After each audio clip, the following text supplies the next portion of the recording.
is the joint committee meeting for the members of the Planning, Zoning, and Historical Committees and Codes, Fair, and Farmers Market Committees to discuss the ongoing legislative proposals to change ordinances as it relates to short-term rental properties. We'll have a nice short agenda today, I hope, discussing background, the proposed bill, including the original substitute and amendments as currently offered. Other items being limited number of period for transfers, 15 or 30 days notice, revoked permits. Then we'll take some comments and hopefully come to some action items moving forward. So with that said, Ms. Allen, as this is your legislation, would you like to fill us in on background, please? Hold on. I won't let you touch it anymore. There you go. There you go. Yes, thank you for the opportunity. So this started for several reasons. One, I think a number of council members had been thinking of minor changes that needed to be made to the short-term rental bills and had been kind of depositing things with Mr. Jameson, and that was all waiting for the fee study to be completed, which happened finally, I believe, in April or May. And so once that was completed, he gathered up those comments and sent them out to the people that had sent him and said, here this is, it's time to do this, who wants to sign on? And for whatever reason, I was the only one who said, yeah, I think we need to get all this stuff wrapped up by the end of the term. So mostly what that bill did was made our current legislation consistent with state legislation that was passed last year and got rid of any references to the $50 fee, since we now have a fee study that has concluded that it needs to be higher, so that's not spelled out specifically. And it also made a change to the way RM properties would be permitted for non-owner occupied short-term rental permits. And that is something we had asked questions about when 608 was being passed. So much of the focus was on single family because that's where we were hearing complaints from neighbors and concerns about how it affected the fabric of the neighborhood. And interestingly, when we made the changes to single family, eliminating the possibility for non-owner occupied short-term rental permits in single family, a new phenomenon happened, which was that investment money then began to flock to RM, to multifamily. And then what we were beginning to see in the council was people coming to council members asking to get property rezoned for RM and discovering resistance among the neighbors who were concerned that it would be being used for non-owner occupied short-term rental. So they were having to jump through hoops to get SP zoning just to build an apartment to actually be lived in, which, as we know, with housing being tight in Nashville, is something that we need. And it seemed backwards to have to go through special zoning procedures just to be able to use RM for what it's meant to be. And so it seemed appropriate to make that change so that, again, it is still possible to use MU or commercial zoning or OR zoning for non-owner occupied short-term rental. Those are clearly commercial uses, whereas this draws a straight line, a clear line between the residential zonings and the more commercial type of zoning. So that was where that motivation came from. That's the background for that.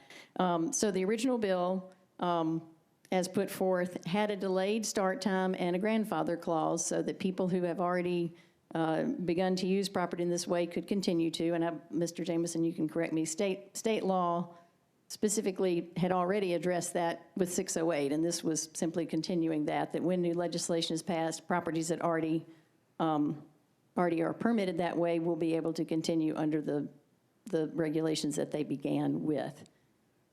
So this prompted a lot of discussion among people who were in the process of getting permits, and I've had a number of meetings with different groups, had some back and forth with some neighborhood groups as well, and in the process have determined that yes, there is support for making this change to RM in general, but there are some financial consequences that were not intended. We didn't go into this planning to make anybody go broke or lose a bunch of money, so I think it's not unreasonable to try to make adjustments so that we're not, by changing our rules, causing significant financial damage to someone who was simply playing by the rules that were in place.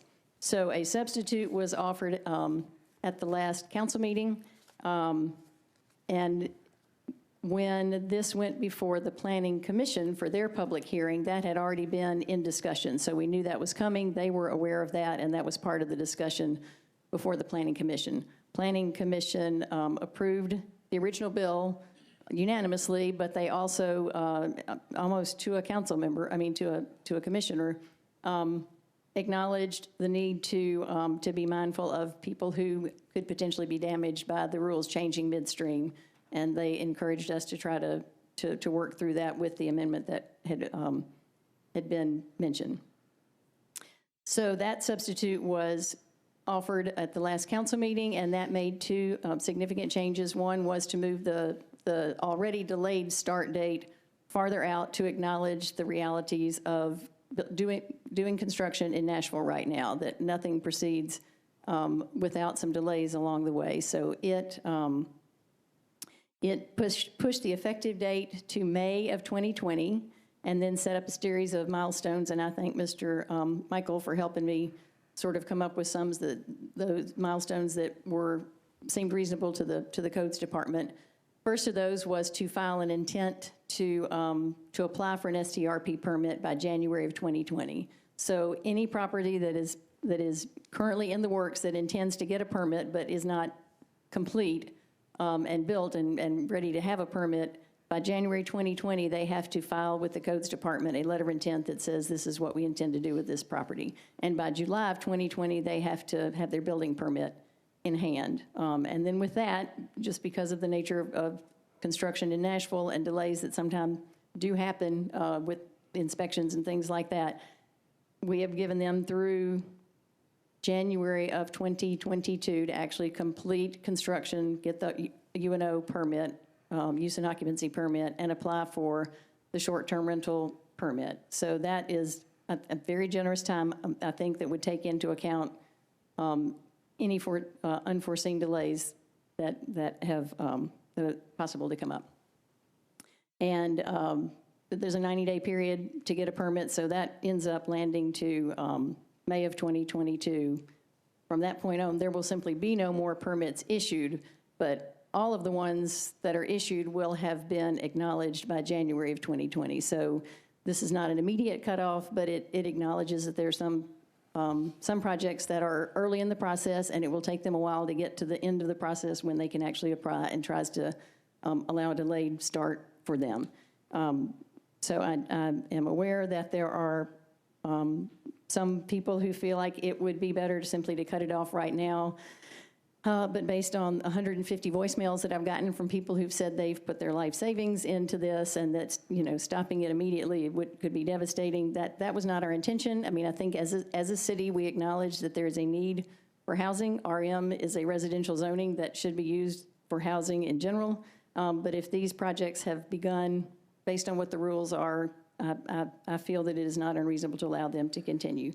The second piece that is more controversial is, again, to grandfather them into the regulations that are available today in place, and that is that currently RM properties can apply for a non-owner occupied permit, and they can sell that property to another owner who can then also apply for a non-owner occupied permit.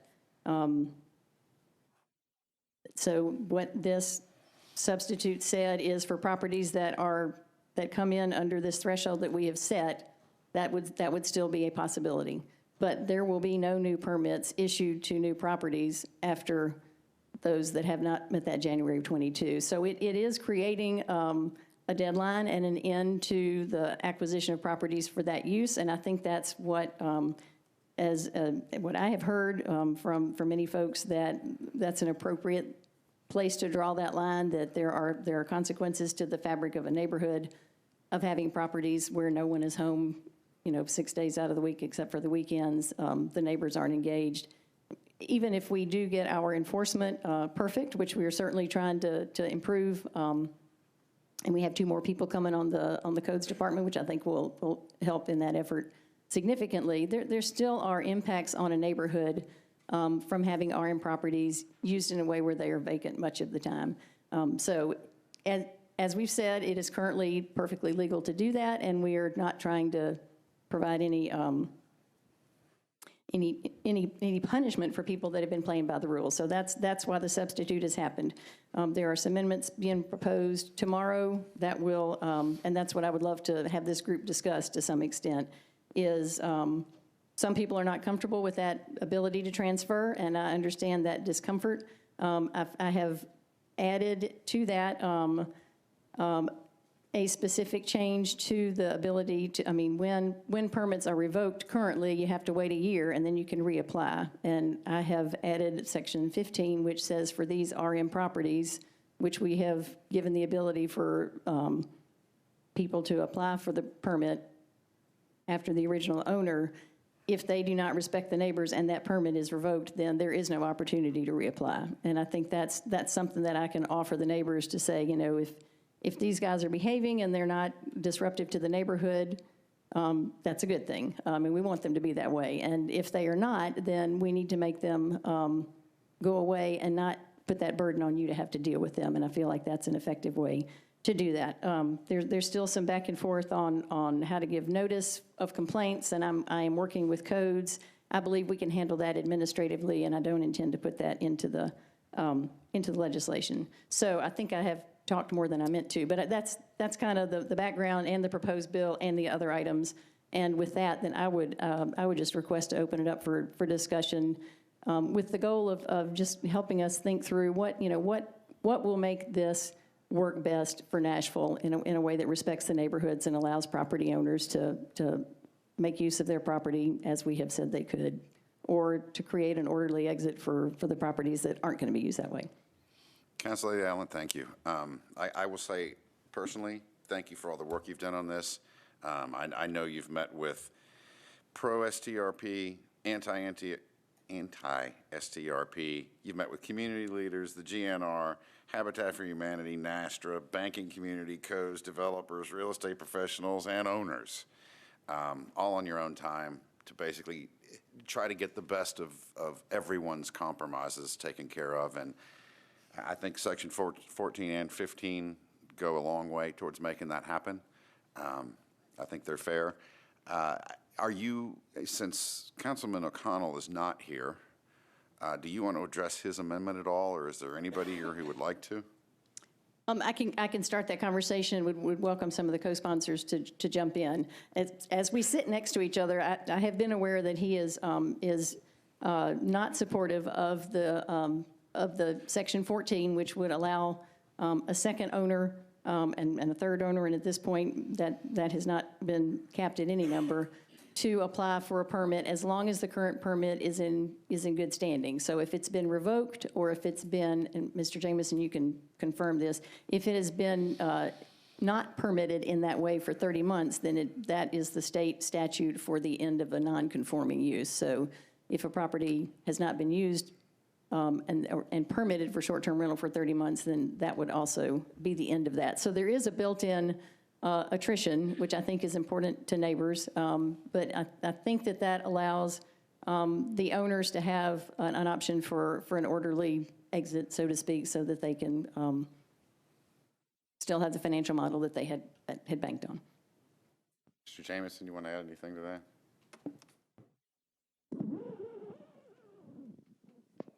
At first, it's difficult to proceed with this discussion without acknowledging I've never seen a council member meet with as many groups on a single piece of legislation as I have Councilor Lady Allen, and it's been a pleasure to work with her on this.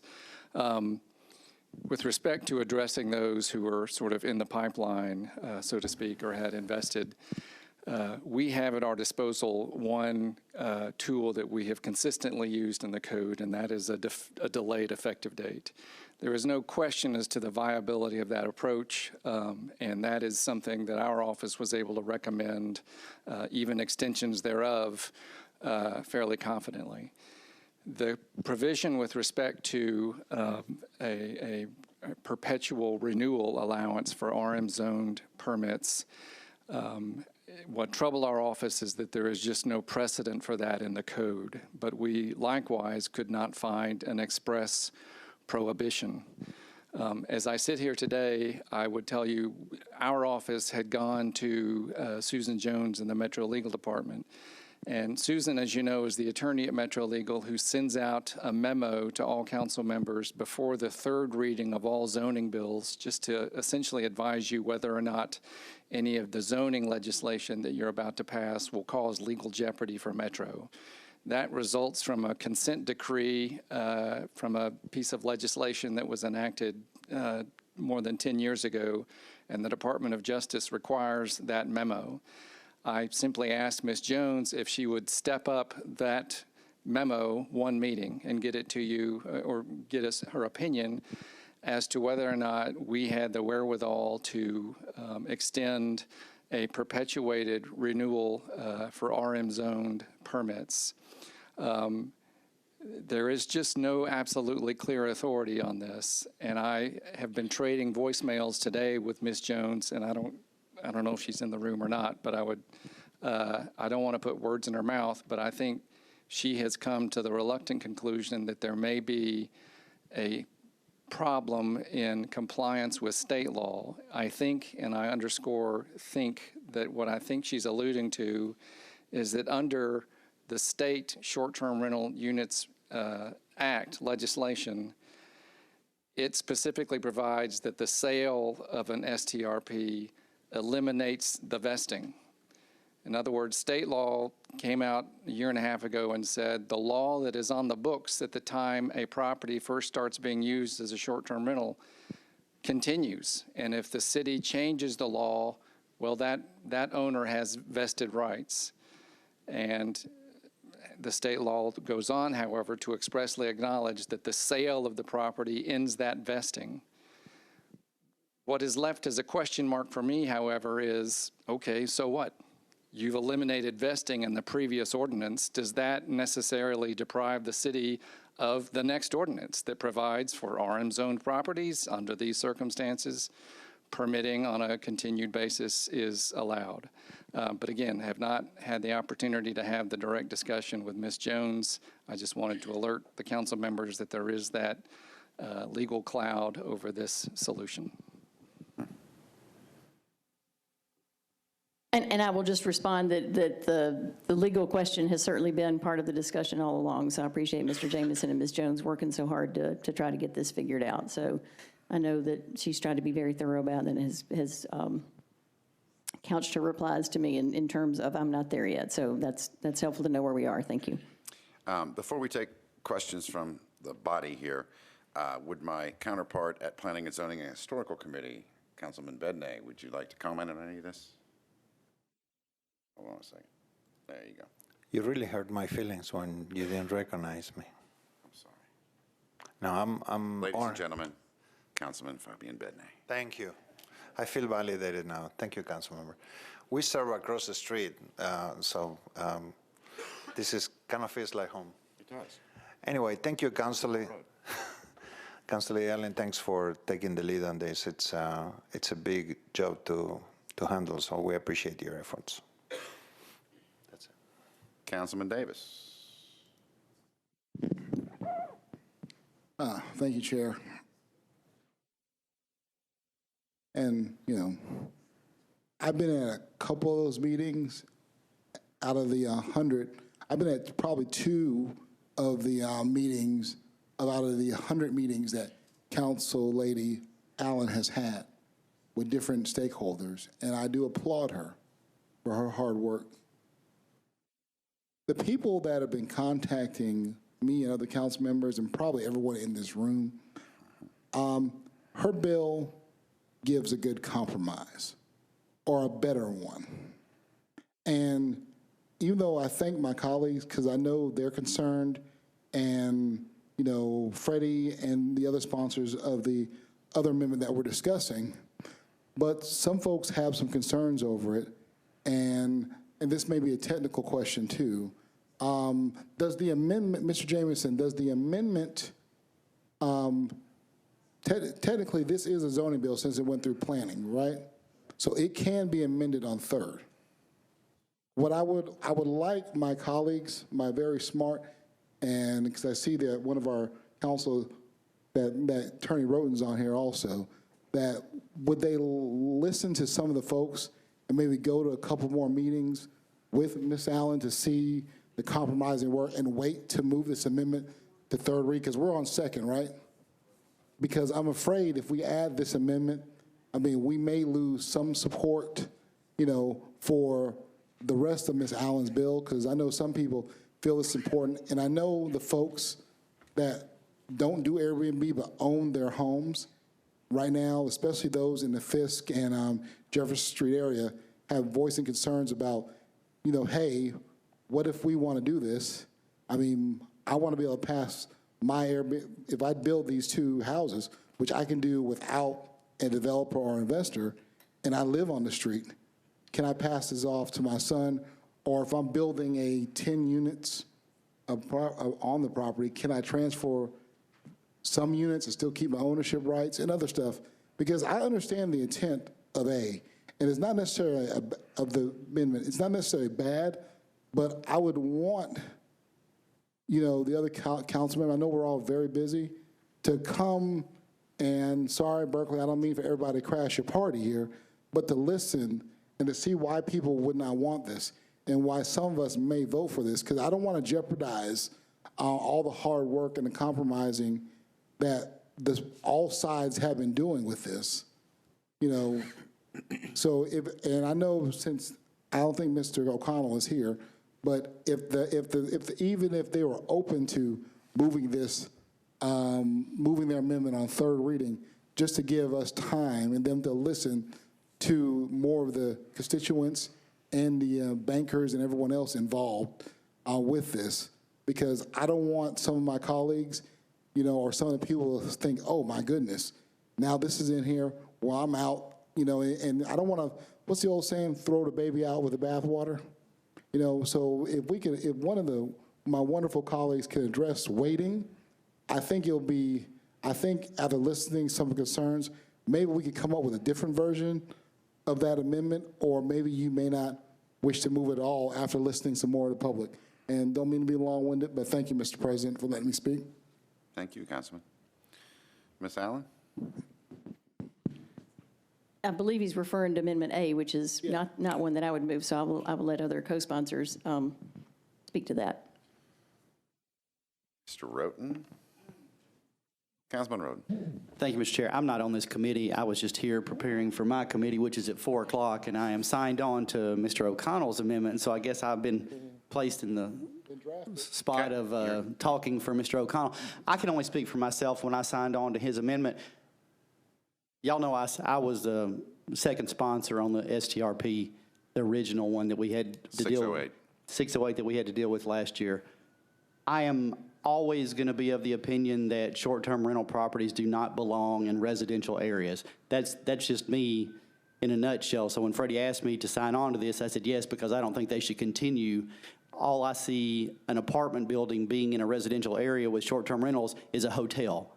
And people who can only afford apartments, $700 apartments, $800 apartments, they deserve the exact same right as people who live in Belmead, who live in $2 million homes. They don't deserve to have bachelorette parties next door to them that they can hear all night long. And it's as simple as that for me. So if you have any questions on why I signed on to that amendment, if there's ever an amendment that, or any bill that says no short-term rentals in residential areas, I will be signing on to that. So thank you very much. Thank you, Councilman. Council Lady Johnson. Thank you, Chair Swap. I'm one of the co-sponsor of the amendment to delete Section 14. The reason is I totally agree with Council Lady Allen. This, substitute with cleanup with residential area versus commercial use. Because short-term rental are somewhat commercial use, especially non-owner occupied. So eliminating RM from non-owner occupied usage is a good way to go to more, separate our land use policy much clearly. And at the same time, I don't believe in changing the, usage or process in the middle of investment, such as, banking industry or development industry or real estate industry invested in a short-term rental in RM zoning. So I believe a certain period so they can proceed fairly. So I think Section 3 of this ordinance give plenty of time to do that, recoup, invest, continue to invest, and obtain a permit. However, Section 14 is rather inconsistent because no other short-term rental is transferable. So if we have enough time to obtain up till January of 2022, every investor or every person who owns should be able to obtain and have a rightful permit. That's where I'm coming from. So I am in support with the consistency of the Tennessee Short-Term Rental Act and also inconsistent with separating residential zone and commercial zone. Thank you, Council Lady. Council Lady Weiner. Thank you, Chair. I appreciate it. Again, like everyone else, my hat is off to you, Council Lady Allen, for all the work that you have done. This is a yeoman's task, and so we're all extraordinarily appreciative. I have two concerns. One, Mike addressed, because my concern is that we were going to be violating state law with the perpetual permit opportunity and tying that permit to the property instead of the owner. So that was my issue number one. I do see that the perpetual permit, being the only one in the code, creates a double standard, and so I believe that that opens us up, but I'm not a lawyer. But that is part of my angst with the bill. I was also concerned about the unintended consequences that this would have spread to properties adjacent to non-owner occupied STRs in this district. And because it's delayed to 2022, I now have a comfort level with that. I'm inclined to support the O'Connell amendment. But quite frankly, I'd like to hear more, and I'd like to know that we are reaching out to all the parties. Sorry about that, but we're reaching out to all the parties again, and I would be comfortable with actually even deferring it and addressing it to give us a little bit more time for everybody to, I see that, Mike, for everybody to be able to come together and look at where we are right now. I'm not hard and fast about that, Mike, so don't worry, I'm not going to file it. But those are my thoughts, and that's where my head is about it right now. Thank you. Thank you, Council Lady.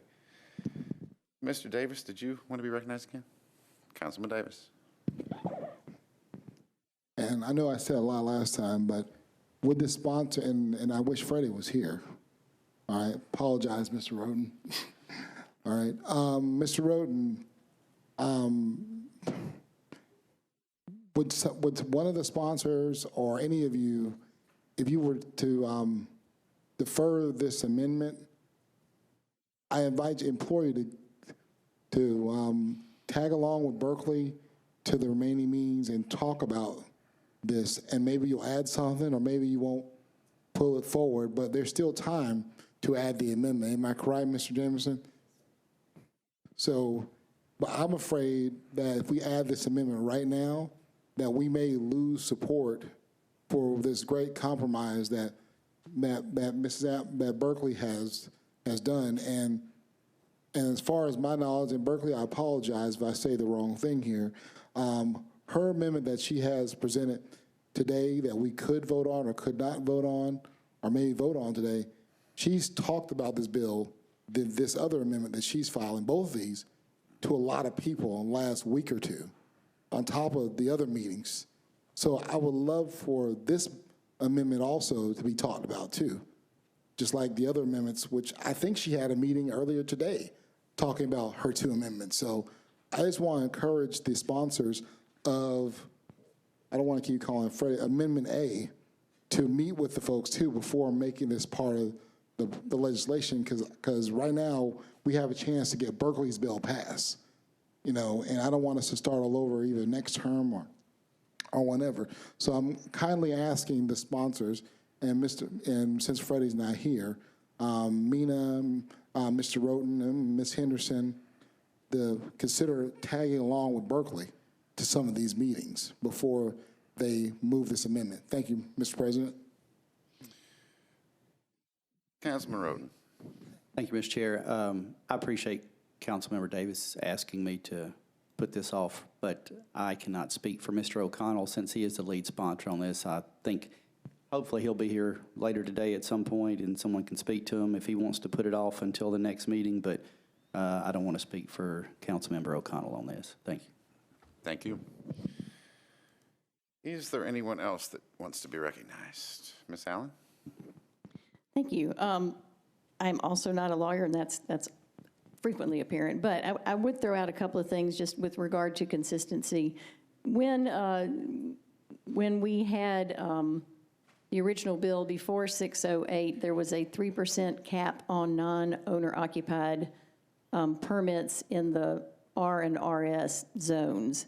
And so that permit was never transferable because there was always somebody waiting to get that permit when someone let it go or it was revoked or whatever. RM, on the other hand, there has never been a cap on how many non-owner occupied permits could be issued for RM properties. And to me, that seems to be a fundamental difference. And again, I can't speak to how we work with state law, and I will, certainly be eager to hear what Ms. Jones ultimately decides on that, and that will have an effect on where we go from here. What I have tried to do is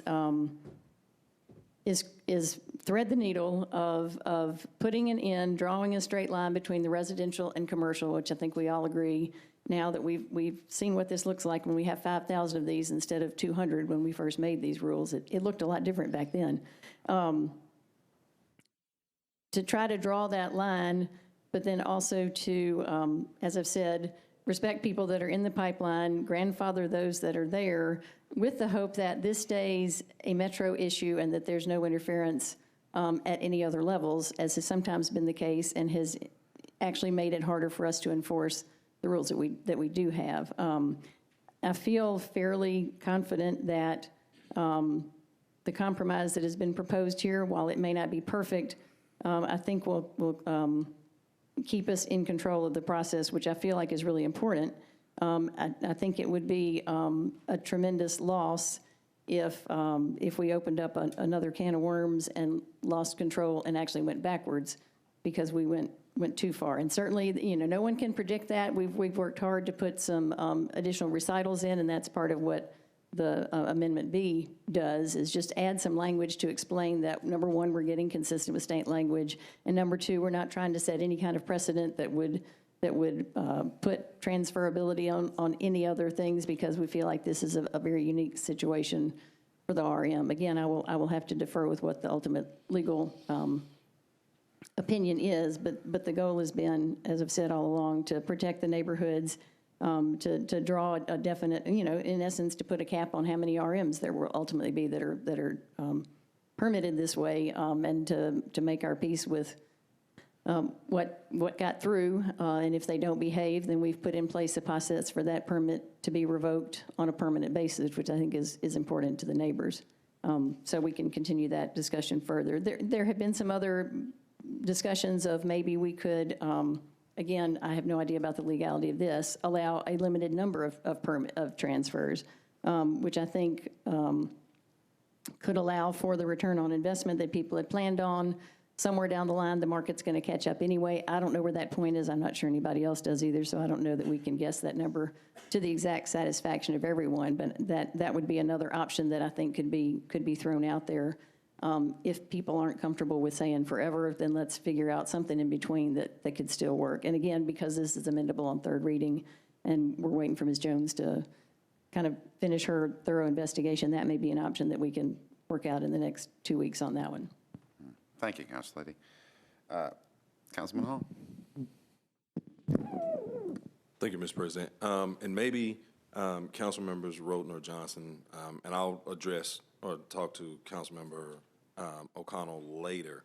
But in terms of Amendment A, and even Councilwoman Allen, would grandfathering apply in terms of grandfathering in those who may want to pass a property, if a property is will or trusted to someone, because 14 being deleted actually would remove that as an option. So how does that apply if someone passes away, is leaving this to someone, or if it's left as an heir property to someone? How would we address that? So the grandfathering provision that exists, it is mandated under state law. It's included in the code simply so that we're consistent with state law, but it is a state law guarantee. The problem is that it only applies to those who have their permits. So what Council Lady Allen is trying to address is those investment property owners, those who are planning or have RM-zoned short-term rentals in the pipeline, but that don't yet have their permits. Grandfathering does them no good. But if you've got your permit today, if you get your permit shortly, this bill causes you no problems if you have RM-zoned property. You will be grandfathered by virtue of having your permit. Okay, so Amendment A would actually remove that, though, if we deleted Amendment A all would of not, 14. Amendment A would not eliminate grandfathering. It would eliminate the ability to have perpetual transfers of permits for those properties that are not grandfathered. It's a small segment of the population, I assume, but a segment that has invested dollars into these investments. Thank you. Councilman Davis. One of the concerns that people are having about this is if, for Amendment A, that it will prevent, people from transferring it to their daughter or their grandchildren. Because especially in those areas of Fisk and Jefferson Street, you have those historic families that have had those properties for generations. And maybe we can add a clause on third reading or add something to this, possibly allowing family members to transfer to a couple of transfers to blood relatives showing a birth certificate or a death certificate or something. I'm not trying to, I apologize, John Michael, I'm not trying to create more work for codes here, but that's one of the concerns that we're going to hear from homeowners today and on third reading, is this ability, because people, even though we look at this a lot of times, and even myself, I'm guilty of this, I see the investors and I see the bankers, but even I forget that there are regular people involved in this that have taken great care of their property, who have lived in the RM districts for generations. And this is, once again, this is not the fault of this council or the current government right now, but in these historic areas, right now, the highways were put through these areas, which we know intentionally, as well as this RM zoning has been here. And a lot of these folks that you'll see tonight and tomorrow night, they're like, I've had this zoning on my property for years. Now all of a sudden it's worth something. Now you want to change it. And I know Berkeley's been hearing a lot of that. That's why one of the reasons she's been trying to make these changes and to give these compromises, because she's been listening to those historic homeowners. And these folks aren't in my district. They're mostly in Mr. O'Connell's and also in Ed Kendall's and around that loop in the urban core, where it's like, this is affecting my values. And I'm seeing people who are just trying to renovate their homes. And I'm not a banker, and I don't understand all the banking rules, but there's a lady that we've spoken to that's going to be here tonight. It's like, hey, I had a home loan, and this is what happened. As soon as this bill passed, I was trying to get a HELOC, a home equity loan, from my bank, but they lowered the amount because, God forbid, if I was hit by a bus and I couldn't pay my loan or something, the bank needs as much collateral and wants to sell it. And frankly, they can get more if they repo it and sell it to somebody for property. Thus, they lowered the loan amount she needed to renovate. And on top of that, and nothing against my friends at Codes, they're going to have to, or plan, she's already got to come out 10 grand for the in lieu fee, which the HELOC doesn't cover, too.